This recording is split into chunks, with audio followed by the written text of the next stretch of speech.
The Lifestyle Show, presented by Selina MacKenzie. Now, when Claire Wills was in her 20s, she discovered she had a cousin she'd never met. So she went on a quest to find out more, and she's here to tell us what she found. Welcome to the show, Claire. Very pleased to be here. So tell us the story then. You just discovered, how did you discover you had this cousin, and what made you want to find out more? Well, I was in my mid-20s. I was a student, and I had a baby on my own. And shortly after that, I think because I was bringing up a baby on my own, my aunt, who was living in the west of Ireland, and where I used to spend a lot of time and had always spent a lot of time since I was small. My mother was from a small farm in the west of Ireland near Skibbereen. My aunt told me that in the 1950s, my uncle had got a neighbour pregnant, and the neighbour and my first cousin, who is 7 years older than me, had gone to a mother and baby home in Cork City, and subsequently my cousin had been brought up in an orphanage not far from the village and the farm I knew very well when I was growing up. None of my cousins or my siblings knew about her until the late 1980s, 1990s, and it was a tremendous shock to discover this.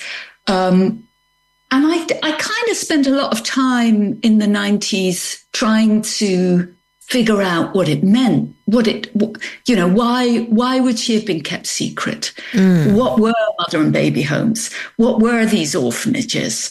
But it wasn't until, more like 10 years ago, when the scandal over mother and baby homes in Ireland kind of hit the national and international news after the discovery of kind of the remains of 800 babies and small children buried in the grounds of one of the homes in Galway.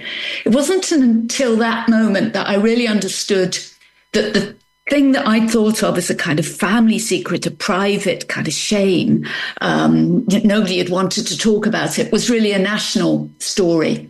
And it was then that I came back to what I'd heard in the 1990s and tried to figure it out more, really. Okay, so that was in the 50s, so she was in this mother and baby home. Was she just abandoned then as a single mother, or did she leave the baby? How did it play out? In the mother and baby homes, your listeners may have seen, the film Philomena. Yes. And you would stay there if you were a kind of supported by social services, by the county payment scheme. You couldn't leave your baby, and many of the mothers didn't want to leave their babies, of course. You had to stay there working for the home for 2, sometimes 3 years. And in my cousin's case, I think her mother stayed for 4 years in the mother and baby home in Cork with her before she moved to what's called an industrial school. Really, it's kind of orphanage, and they were called industrial schools because in the mid-19th century, when they were set up, it was where children were supposed to learn industry. And for girls, that would mostly be domestic service, and for boys, it might be farm work or whatever. So she'd moved then, when she was about 4, to this industrial school in Clonakilty, where she had grown up. And her mother, I discovered this while I was writing the book, actually. Her mother had gone to America and wrote to her, but didn't really have contact with her following that time. So she was brought up by this industrial type orphanage? Yeah, and those orphanages, like the mother and baby homes, were run by nuns. So the whole, much of the social services in Ireland from the kind of 1920s when Ireland became independent, it's a very poor country. Schools, hospitals, and kind of child protection services, and all of that were run by the nuns. Okay, because which was cheap because nuns didn't get paid. So there's a kind of Catholic social services system that people got channeled into, really. Okay. So was it as simple as that, Claire? You found her and that was where she was brought up and that was it? Or did she move around? It wasn't simple in that by the time I found out about her, she had died. My cousin I'm had so died. Sorry, I didn't realise. In 1980. She had in fact killed herself when she discovered that she herself was pregnant. She was living in London at that time. And the book is really about the different ways in which unmarried pregnancy was handled and has been handled over about 100 years in Britain and Ireland. As I told you at the beginning, I became pregnant when I was a student. And that was 1989. And I chose to keep my baby. He's now 35 and he's just had a baby of his own, in fact. And it was tricky, but it wasn't impossible. And I became very interested and appalled, really, let's be honest, appalled by the difficulties that women in my situation had to face in, for example, the 1950s when my cousin was born. Or I discovered while I was writing the book that my grandmother, too, had been pregnant outside marriage in 1920. And I think that she was the product of an extramarital pregnancy in 1891, although I can't be sure of that. And one of the things I trace through in my book, Missing Persons, it's about the people who go missing from our families. One of the things I trace through is the different kinds of ways in which society responded and the different systems that they had for managing, either supporting or rejecting, and piling shame on unmarried mothers. Yeah. I was lucky. I got to fall pregnant in the 1980s when the system was different, but not necessarily for everyone. And my cousin Mary had clearly felt the impossibility of going through the same system that she had been brought up in. She did not want to do that for her child. Very sad. I remember when it all came out, a shocking scandal about the mother and baby homes in Ireland. So I can only sort of imagine what it was like. But thinking about your grandmother back in the 20s, that must have been even harder. Well, it was and it wasn't. So she became pregnant in Christmas 1920, which was in the middle of the Anglo-Irish War, the war between Britain and Ireland for independence. The social structures were completely non-existent at this point. There were kind of soldiers on the roads. Very, very difficult to find any kind of support.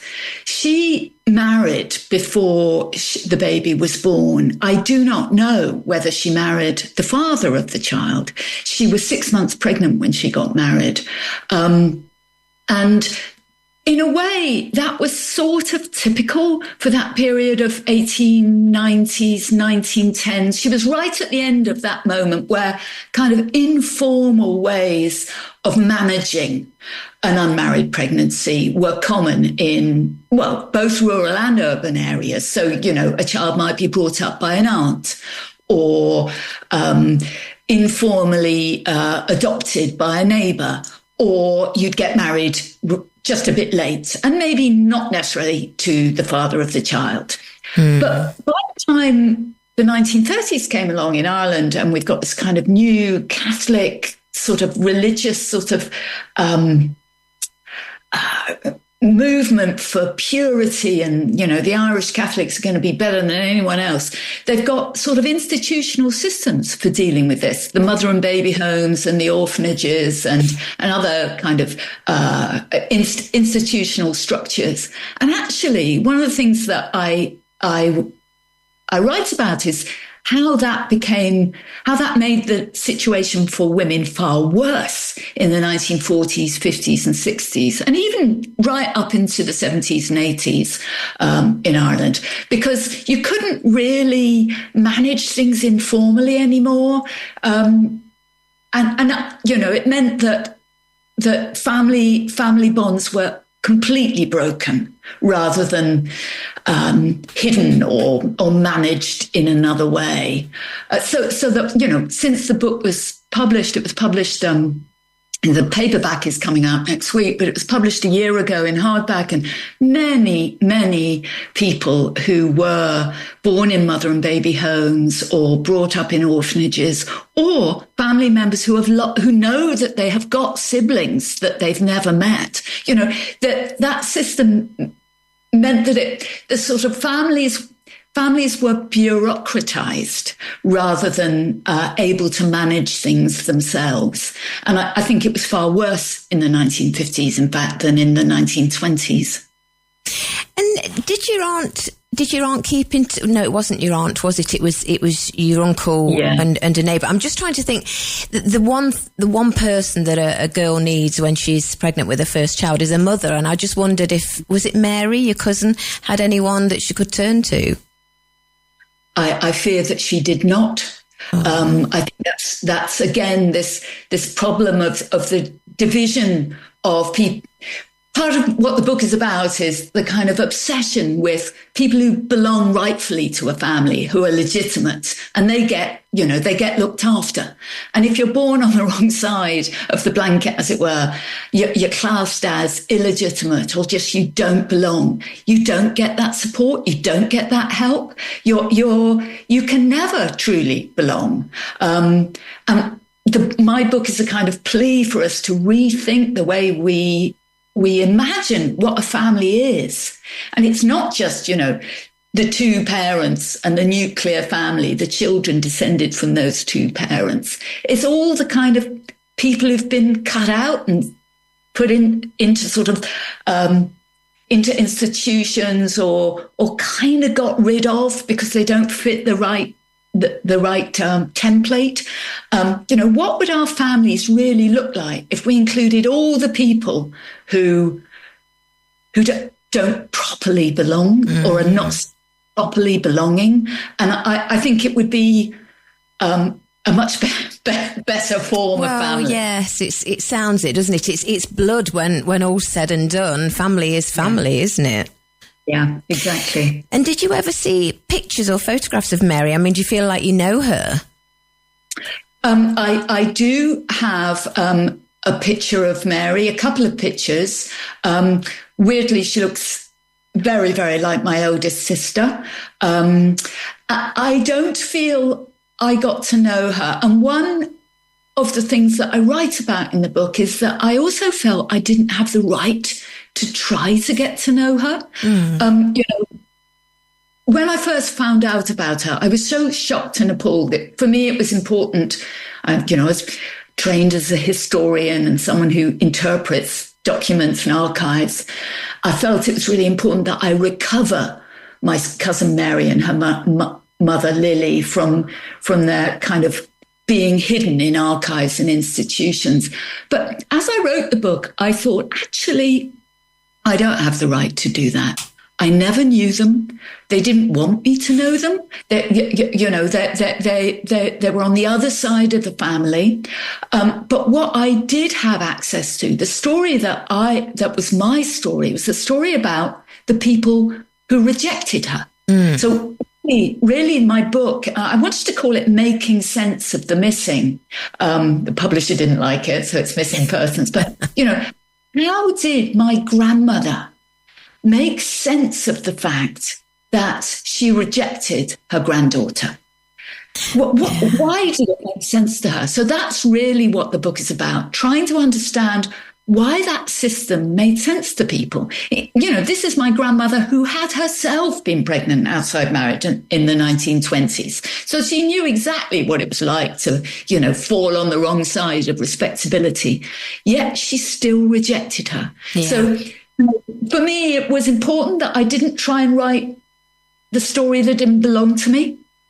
And I felt that Mary, what I knew about Mary was that my family had rejected her, and that's what I wanted to try and understand. Did you ever ask your grandmother, Claire, or was it too late by then? It was too late. She also died in 1980. I did ask my mother and my aunts, and I made a real pain of myself asking everybody I could think of. And, it's difficult to write, if the question you're asking is, why did people in a family behave in this way? You've got no documents. There's nothing going to tell you, my family weren't writers of letters, let's put it like that. I've got no written document telling me, we did this because we were worried about farm inheritance or something. I've got nothing like that. So I had to interpret the stories that I could get out of my mother and my aunt about what went on, not only in the 1950s, but how the family thought of things like respectability and Catholicism and their faith. And so it's a book in which I try and interpret family anecdotes as much as anything, because, we're all part of the family archive. And the family archive is mainly not in libraries. It's in the people who we talk to. Yeah, well, I think it's an interesting story, and I think it's an important one as well for people to understand. The title is Missing Persons or My Grandmother's Secrets by Clair Wills, who we're chatting to now. Claire, as you mentioned, you are a historian, and I know you've written other books. So how can people find out a little more about you? Oh, well, I teach at Cambridge. I've got a web page at Cambridge. The best way to find out about me is to read Missing Persons, because it's also a kind of autobiography. And I do talk about the decision I made in the 1980s to keep my own baby, which, wasn't necessarily what most of my colleagues who were also being academics were doing. But, I hope they enjoy reading it. Oh, well, I wish you lots of luck with the book. Thank you for joining us, Clair Wills. Thank you. Bye-bye. Bye.